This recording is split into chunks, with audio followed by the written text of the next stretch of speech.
తెలంగాణ రాష్ట్రంలో తెలంగాణ రాష్ట్ర గౌరవ ముఖ్యమంత్రి రేవంత్ రెడ్డి గారు ఈ ఇందిరమ్మ రాజ్యంలో ప్రజాపాలనలో 42% రాజకీయ విద్య ఉద్యోగ కల్పన కోసం ఈరోజు కులగణన జరిపినటువంటి తీరు, ఆ తదుపరి తెలంగాణ చట్ట సభలో 2 తీర్మానాలను కూడా చట్టం రూపంలో చేసుకున్న సందర్భంలో రాజకీయ పరంగా 42% రిజర్వేషన్ అమలు చేసేటువంటి చట్టాన్ని, విద్యా ఉద్యోగ ఉపాధి అవకాశాల్లో కూడా 42% ఇచ్చేటువంటి అవకాశాన్ని బీసీ సంక్షేమ శాఖ మాజీలో ఉన్నటువంటి పొన్నం ప్రభాకర్ గారు ఆ బిల్లును ప్రవేశపెడితే, సాటి బీసీ బిడ్డగా నేను ఆ సభలో ఆ బిల్లును బలపరిచే అవకాశం వచ్చి మాట్లాడేటువంటి సందర్భంలో ఈ తెలంగాణ రాష్ట్రంలో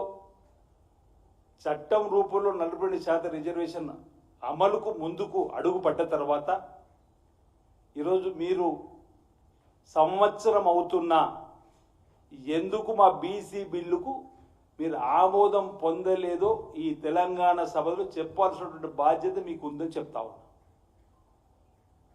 బీసీ బిడ్డల కోసం ఈరోజు మా ముఖ్యమంత్రి రేవంత్ రెడ్డి గారి నాయకత్వంలో డెడికేషన్ కమిషన్ వేసి చట్టపరంగా ఎలాంటి ఇబ్బందులు తలెత్తకుండా ఎన్యూమరేటర్ల ద్వారా 150 ఇండ్లకు ఒకరిని అధికారిగా నియమించి పారదర్శకంగా కులగణన జరిపిన తీరుతెన్నులు మీకు పంపిస్తే మీరు పట్టించుకున్న సందర్భంలో గౌరవ ముఖ్యమంత్రి రేవంత్ రెడ్డి గారు, ఉప ముఖ్యమంత్రి గారు, మంత్రులు, విప్పులము, శాసనసభ్యులు, శాసనమండలి సభ్యులు, పార్లమెంట్ సభ్యులు, కార్పొరేట్ చైర్మన్లు, బీసీ సంఘాల నేతలందరం కూడా కలిసి జంతర్ మంతర్ ఢిల్లీ నడిబొట్టున నిరసన వ్యక్తి చేసి ధర్నాలు చేసి మేము ప్రభుత్వం యావత్తు అక్కడ రాష్ట్రపతి గారు అపాయింట్మెంట్ కావాలని చెప్పని ముఖ్యమంత్రి కార్యాలయం ద్వారా లేఖ రాసినా మీరు కనీసం రాష్ట్రపతి గారు అపాయింట్మెంట్ ఇప్పించే ప్రయత్నం చేయకుండా మా జంతర్ మంతర్ దగ్గర ధర్నా చేసినటువంటి ప్రభుత్వం యావత్తు ముఖ్యమంత్రి రేవంత్ రెడ్డి గారు స్వతహాగా రెడ్డి అయినప్పటికీ కూడా బీసీ బిడ్డల ప్రయోజనం కోసం చేసేటువంటి ప్రయత్నానికి భారతీయ జనతా పార్టీ రాష్ట్రంలో 800 ఎమ్మెల్యేలు గెలిచారు, 800 ఎంపీలు గెలిచారని చెప్పుకొని 2 మంత్రులుగా ఉన్నటువంటి వాళ్ళు బీసీ బిడ్డల కోసం ఏం ప్రయత్నం చేసిరు అంటున్నా. ఈరోజు మీ నిర్వాహకం వల్ల ఈరోజు బీసీలకు ప్రయోజనం చేకూర్చేటువంటి ఆ కార్యక్రమానికి లోక్సభ ద్వారా మీరు ఆమోదం పొందలేకపోతే ఈరోజు జరిగినటువంటి ఎన్నికల్లో, మున్సిపల్ ఎన్నికల్లో పార్టీ పరంగా ఈరోజు మీరు 42% ఇచ్చుకున్నటువంటి సందర్భాన్ని గుర్తు చేసేటువంటి ప్రయత్నం చేస్తూ రోజు మీరు హైదరాబాద్కు 3వసారి ప్రయాణమైన తర్వాత మొదటిసారి వస్తున్న సందర్భంలో మా బీసీ బిడ్డలకు మీరు సమ్మానం చెప్పాల్సిన అవసరం ఉందని చెప్తా ఉన్నాం. ఈరోజు తెలంగాణ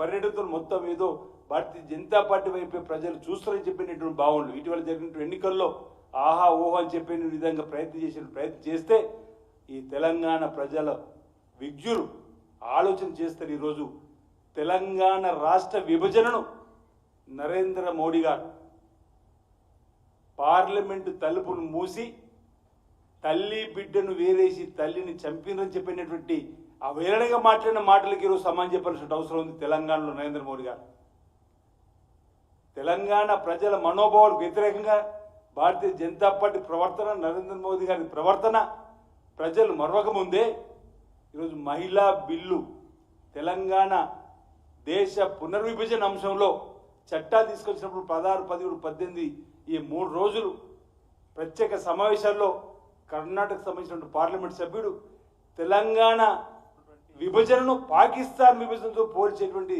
సందర్భం తీసుకొచ్చారంటే ఎంత విషం కక్కుతున్నారు మీరు మా తెలంగాణ మీద భారతీయ జనతా పార్టీ అంటున్నా. తెలంగాణ ప్రజలు విజ్ఞులు అందుకే అంటున్నా. టీఆర్ఎస్ పార్టీ బీఆర్ఎస్ పార్టీగా మారిన రోజే తెలంగాణ ప్రాంత ప్రజలు పేగుబంధం తెంచుకున్న బీఆర్ఎస్నే లోకసభ ఎన్నికల్లో 0కు గతంలో ప్రతిపక్ష పరిమితి చేసినటువంటి ప్రజలు సమయం కోసం వేచి చూస్తున్నారు. మా తెలంగాణ ప్రజల ఉద్యమాన్ని, తెలంగాణ ప్రజల ఆకాంక్షకు అనుగుణంగా ఏర్పడినటువంటి తెలంగాణకు వ్యతిరేకంగా మాట్లాడుతున్న మీ తీరును తప్పనిసరిగా తగిన సమయంలో తెలంగాణ ప్రజలు ఎండగడతారు. ఓటు ద్వారా రాబో రోజుల్లో మీకు తప్పనిసరిగా ప్రజలు తగిన రీతిలో సమాధానం చెప్తారని సందర్భంగా తెలియజేస్తూ ఈరోజు కొన్ని ప్రశ్నలను ఈరోజు తెలంగాణ ప్రజల పక్షాన ఇప్పటికే నేను వేసినటువంటి ప్రశ్నలకు సమాధానం చెప్పాలి. మా బీసీ బిడ్డల పక్షాన్ని కూడా కొన్ని ప్రశ్నలు వేస్తున్నారు. దానికి కూడా రేపటి సభ ద్వారా సమాధానం చెప్తారా, ఈరోజే సమాధానం చెప్తారా చెప్పాలి. ఈరోజు వీళ్ళ తీరు చూస్తుంటే మా రాహుల్ గాంధీ గారు కన్యాకుమారి నుంచి కాశ్మీర్ పాదయాత్ర చేసిన రోజు, మణిపూర్ నుంచి ముంబైకి రెండోసారి పాదయాత్ర చేసిన సందర్భంలో దేశంలో జరుగుతున్నటువంటి అసమానతలు తొలగిపోవడానికి ఎవరి ఇస్తాయింతో తేలాల్సిందని చెప్పిన నినాదంతో తెలంగాణలో బీసీ కులగణన జరిగిన తర్వాత అసలు మేము కులగణనకు వ్యతిరేకమని రెండో ప్రభుత్వం ఉన్నప్పుడు సుప్రీంకోర్టులో లిఖితపూర్వకంగా రాజ్నాథ్ సింగ్ గారు హోమ్ మినిస్టర్ ఉన్నప్పుడు మేము కులగణనకు వ్యతిరేకం అని చెప్పినటువంటి వాళ్ళు ఎప్పుడైతే తెలంగాణలో కులగణన జరిగిన తర్వాత బెంబేలెత్తిపోయి మంత్రివర్గ సమావేశంలో కేంద్రంలో జనాభా లెక్కలతో పాటు మీ కులగణన కూడా చేస్తామని చెప్పిన రోజే రేవంత్ రెడ్డి గారు సర్కారు తెలంగాణ రోల్ మోడల్ అయింది దేశానికి అని చెప్పని ఈరోజు రాహుల్ గాంధీ గారు, మల్లికార్జున్ ఖర్గే గారు, సోనియా గాంధీ గారు, ప్రియాంక గాంధీ గారు, ఆఖరికి నరేంద్ర మోడీ గారు కూడా ఒప్పుకున్నట్టు వాళ్ళ క్యాబినెట్లో మేము కులగణన కూడా చేసి తీరుసామని చెప్పన్న రోజే తొలి విజయంగా మేము బీసీ బిడ్డలను భావించినాం. కానీ ఏమైంది అంటుంది ఇప్పుడు ఆల్రెడీ జనాభా లెక్కలకు సంబంధించి కుటుంబాల లెక్కల గణన స్టార్ట్ అయింది. అందులో బీసీ కుటుంబాల లెక్కకు కాలం ఎందుకు పెట్టారు అని అడుగుతా ఉన్నాం. దీనికి ఈరోజు సమాధానం చెప్పాల్సిన అవసరం ఉంది. ఈరోజు ఇంచుమించు ఈరోజు జనాభా లెక్కల స్వీయ గణన వారు ఒక పాంప్లెంట్ను కూడా మనం చూపించే ప్రయత్నం చేస్తున్నాం. జనాభా లెక్కల స్వీయ గణన సంబంధించి ఇప్పుడు ఆల్రెడీ ఆన్లైన్లో ప్రారంభమైంది. ఈరోజు ఇందులో వాళ్ళు వచ్చి చేస్తున్నటువంటి దాన్ని ఒక కాలంను కూడా నేను ఇటీవల జనాభా లెక్కలు నేను పాల్గొన్నా, వేములవాడలో పాల్గొన్నప్పుడు వాళ్ళు వచ్చి ఒక కాలం చూపిస్తారు. ఇంచుమించు క్వశ్చన్తో అంటే సీరియల్ నెంబర్తో కలుపుకొని 34 కాలం ఉన్నాయి. క్వశ్చన్ నెంబర్ 1తో కలుపుకుంటే 34 కాలం ఉన్నాయి. ఈ 34 కాలంలో ఎక్కడా కూడా బీసీ కుటుంబాల గణన లేదు. ఈ కాలం లేదు. ఇలా రేపు వచ్చే సంవత్సరం నుంచి 21 రోజు ఇంచుమించు జనాభా లెక్క చేస్తున్నారు. అప్పుడు కూడా ఉండదన్నట్టే కదా. ఈరోజు కుటుంబాల లెక్క తీస్తున్న మీదల్లో బీసీ కుటుంబాలకు సంబంధించిన జనాభా ఈరోజు ఏదైతే ఉందో జాతీయ జనాభా గణన జరుపుతున్నటువంటి కుటుంబాల లెక్కింపులో ఈరోజు బీసీలకు సంబంధించిన కాలమే లేదు అని చెప్తున్నారు. ఇందులో వెంటనే నరేంద్ర మోడీ గారు రేపు హైదరాబాద్కి వస్తున్న సందర్భంగా మా బీసీలందరి డిమాండ్, మా బీసీల సంక్షేమం పక్షాన నిన్నటి రోజు కూడా మా సంఘాలన్నీ కూడా నరేంద్ర మోడీ గారికి పలు ప్రశ్నలు వేస్తూ ఏదైతే డిమాండ్స్ ఉన్నాయో వాటిని నెరవేర్చిన రేపటి రోజు ఈ 34 పక్కన 35వ కాలం వేసి సీరియల్ నెంబర్తో కలుపుకుంటే 34 లేదా 33 అవుతాయి. ఈ సీరియల్ నెంబర్తో 34 పక్కన 35వ కాలం వేసి మా బలహీన వర్గాలకు సంబంధించిన కుటుంబాల లెక్క కూడా మీరు తప్పనిసరిగా తేల్చని చెప్పి సందర్భంగా తెలియజేస్తూ ఒక 10 ప్రశ్నలు ఈరోజు నేను నరేంద్ర మోడీ గారు భారతీయ జనతా పార్టీ వస్తున్న సందర్భంగా మా బీసీ సమాజ పక్షాన నేను ఈరోజు చేస్తున్నటువంటి ప్రశ్నలకు జవాబు చెప్పాలి రేపటి సమావేశం ద్వారానే. ఈరోజు జాతీయ జనాభా గణనలో భాగంగా సమగ్ర కులగణన చేస్తామని హామీ ఇస్తూ 2025 ఏప్రిల్ 1న ఢిల్లీలో తీసుకున్న కేంద్ర మంత్రివర్గ నిర్ణయానికి ఇప్పటి వరకు ఏం జరిగింది, ఏమైంది రేపు సభ ద్వారా చెప్పాలంటున్నాం. అదేవిధంగా ఏప్రిల్ 1, 2026 నుండి ప్రారంభమయ్యే దేశవ్యాప్త గృహగణన మొదటి దశలో ఓబీసీ కుటుంబాలను మీరు ఎందుకు లెక్కించడం లేదు, ఆ కాలం ఇందులో ఎందుకు పెట్టడం లేదు, ఇంతకుముందు అడిగినటువంటి ప్రశ్న. రెండోది, మహిళా రిజర్వేషన్ బిల్లులో ఓబీసీ మహిళలకు ఉపకోట ఎందుకు మీరు పెట్టలేరు? ఒకవేళ రేపు మళ్ళీ మహిళా బిల్లు విడిగి తీసుకొచ్చిన మీ మద్దతు ఇస్తామని మాట ఇచ్చిన ప్రకారం ఉంటాం. ఈ ఉపకోట కూడా పెట్టాల్సిన అవసరం ఉంది. అదేవిధంగా 4వది, విద్యా ఉపాధి రాజకీయ రంగాల్లో బీసీ రిజర్వేషన్ 42% పెంచే ఏకగ్రీవంగా ఆమోదించబడిన తెలంగాణ అసెంబ్లీ బిల్లును ఆమోదించడాన్ని కేంద్ర ప్రభుత్వం 7 ఏళ్లకు పైగా ఎందుకు నిర్లక్ష్యం చేసింది?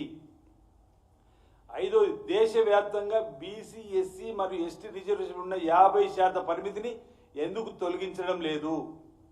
మీ 11 ఏళ్ల పాలనలో భారతదేశంలో 81 కోట్ల మంది ఓబీసీ ప్రజల సంక్షేమం కోసం ప్రత్యేకంగా ఒక ఓబీసీ మంత్రిత్వ శాఖను ఎందుకు ఏర్పాటు చేయలేదు? 80 లక్షల కోట్ల కేంద్ర బడ్జెట్లో దాదాపు 60% ఉన్న ఓబీసీ సంక్షేమానికి మీరు పెట్టినటువంటి బడ్జెట్ ఎంత? ఎస్సీ ఎస్టీలకు వారి జనాభాకు అనుగుణంగా రిజర్వేషన్లు ఉన్నట్టే మీరు అగ్రవర్ణాలు కూడా 10% ఈడబ్ల్యూఎస్ రిజర్వేషన్లు ఇచ్చారు. అంటే ఓవైపు ఎస్సీ ఎస్టీలకు రిజర్వేషన్లు ఉన్నాయి, అది మన బాబాసాహెబ్ అంబేద్కర్ గారు ఇచ్చినటువంటి ఆలోచన ప్రకారం. మీరు వచ్చిన తర్వాత అగ్రవర్ణాలకు ఈడబ్ల్యూసీ రిజర్వేషన్లు 10% ఇచ్చారు. అలాంటప్పుడు మా ఓబీసీలకు జనాభా నిష్పత్తి ప్రకారం ఎందుకు రిజర్వేషన్ ఇవ్వడానికి మీరు ఆటంకపడుతున్నారు? ఎందుకు రిజర్వేషన్ పెంచడం లేదు? జనాభా నిష్పత్తి ప్రకారం ఓబీసీలకు శాసనసభలో రాజకీయ రిజర్వేషన్ కల్పించేందుకు కేంద్ర ప్రభుత్వం పార్లమెంట్లో బీసీ బిల్లును ఎందుకు ప్రవేశపెట్టలేదు?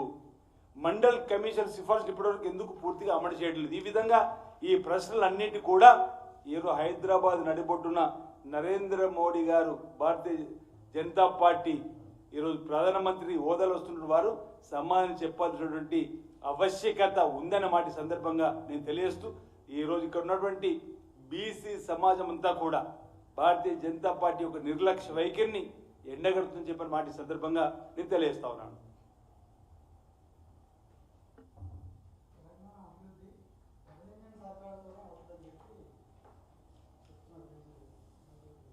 అవును, మా కోణంలో ప్రజలు ఆలోచన చేసి ప్రజల ఆశీర్వాదం ఉండబట్టి ఈరోజు తెలంగాణలో కాంగ్రెస్ పార్టీ అధికారంలోకి వచ్చింది. రేవంత్ రెడ్డి గారు ముఖ్యమంత్రి ఉన్నారు. గత 10 ఏళ్ళు బీఆర్ఎస్ పార్టీ తెలంగాణలో పరిపాలించినోడు. గత 10 ఏళ్ళు బీఆర్ఎస్ పార్టీ తెలంగాణలో పరిపాలించినాడు. కేంద్రంలో భారతీయ జనతా పార్టీ 10 ఏళ్ళు పరిపాలించింది.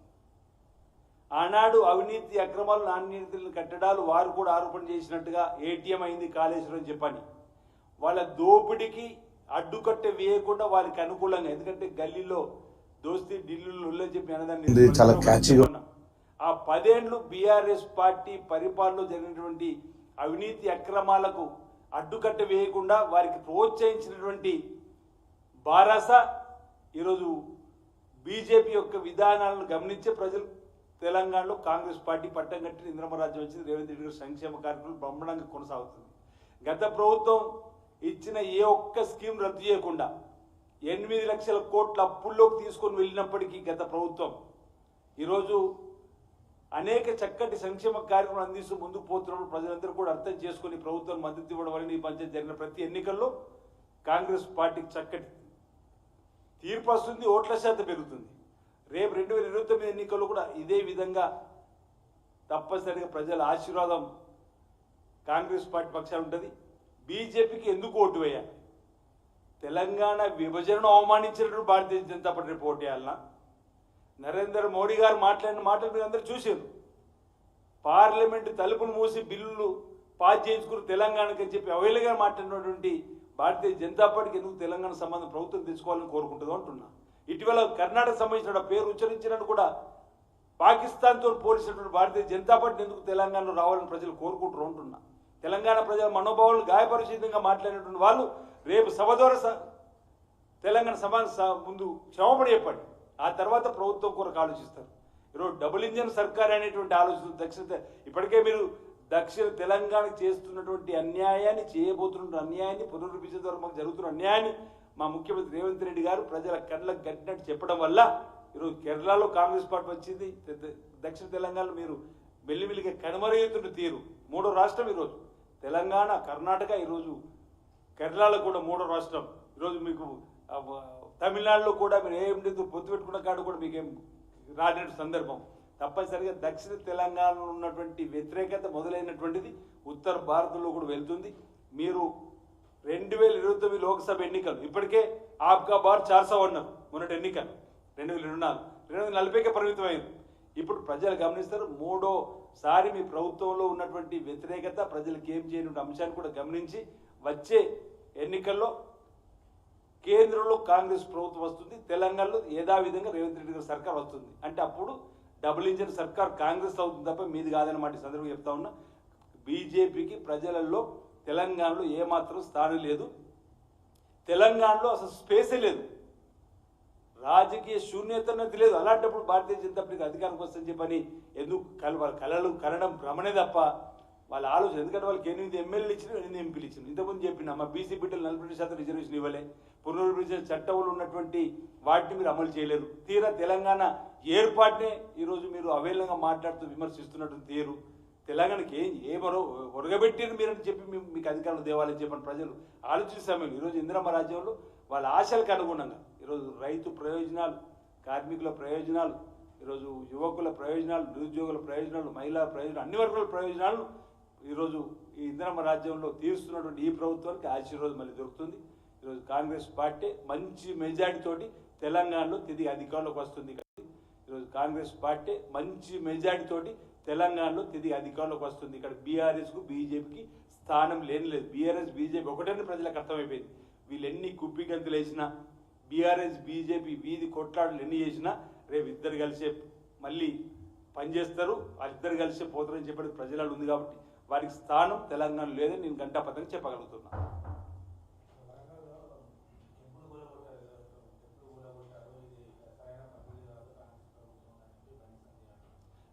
మేము మీరు గమనించండి, వేముల రాజన్న ఆలయాన్ని అభివృద్ధి పత్రంలో తీసుకుని పోతున్నాం. భద్రాచలం ఆలయానికి పెద్ద ఎత్తున నిధులు వెచ్చించారు. బాసర నుంచి భద్రాచలం వరకు ఉన్నటువంటి గోదావరి పుష్కరాలు బ్రహ్మాండంగా జరపాలని చెప్పి నిధులు వెచ్చించుకున్నాం. దేవాలయ నిర్మాణానికి కోసం ఇక్కడ మంచిదేవుల దగ్గర కూడా దేవాలయాన్ని నిర్మించే ప్రయత్నం ఉన్నాం. ఈరోజు అన్ని వర్గాలను, అన్ని మతాలను గౌరవించుకుంటూ ముందుకు పోయేటువంటి పరిస్థితులలో ఈ ప్రభుత్వం ఉన్నది. వాళ్ళకు ఇంతకుముందు అనేక సమావేశాలు చెప్పినాం.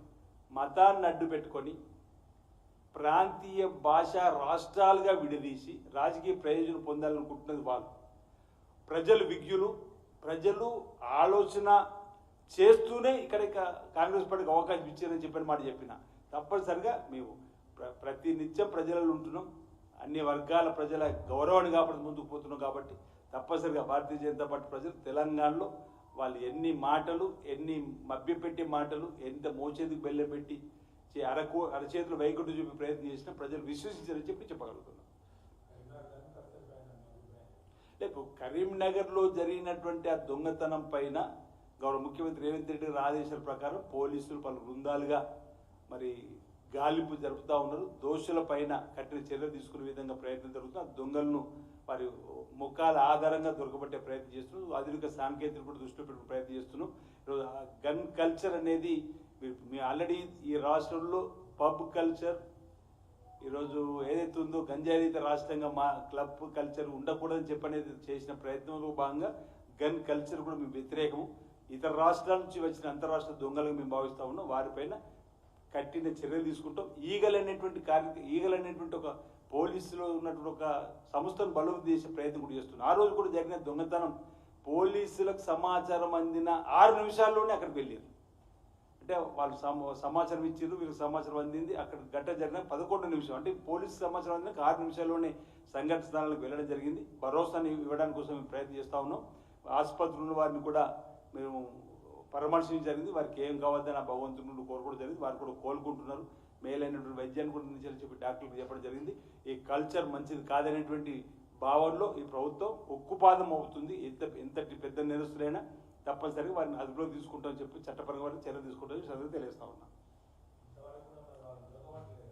అది ఆ ప్రయత్నం జరుగుతూ ఉంది. పోలీసు బృందాలు 3 వర్గాలుగా విడిపోయి వారి కోసం ప్రయత్నం చేస్తూ ఉన్నారు. ఎక్కడో కావాలని దాక్కున్నటువంటి వారిని బయటకు వచ్చిగా పట్టుకునే ప్రయత్నంలో అంటే పోలీస్ శాఖను కూడా ఈరోజు మనం సమర్థవంతంగా అనేక అంశాలు ఈరోజు ఇప్పటి వరకు 2 సంవత్సరాల 3 మాసాలు అవుతుంది. పోలీస్ శాఖ సమర్థవంతంగా పనిచేస్తుంది. అసలు పోలీస్ శాఖకు సెలవు అంటూ ఉండదు. దసరా నాడు కూడా వాళ్ళు ఉద్యోగం చేయాల్సింది. అలాంటి వారికి మనం అందరూ కూడా మద్దతునివ్వాలి. ఈరోజు శాంతి భద్రతలు విఘాతం కలగకుండా ఇప్పటివరకు ఎక్కడ కూడా ఎలాంటి ఇబ్బంది తలెత్తకుండా చేసినటువంటి సందర్భం. ఈ అంశంలో కూడా రేవంత్ రెడ్డి గారి సర్కార్ వారి మార్గదర్శనంలో పోలీసులు తప్పనిసరిగా సక్సెస్ రేట్లో విజయం సాధిస్తారు. దొంగలు దొరకబడతారు. వారికి తగిన రీతిలో చట్టపరంగా శిక్ష జరుగుతుందని చెప్పి భావిస్తా ఉన్నాను.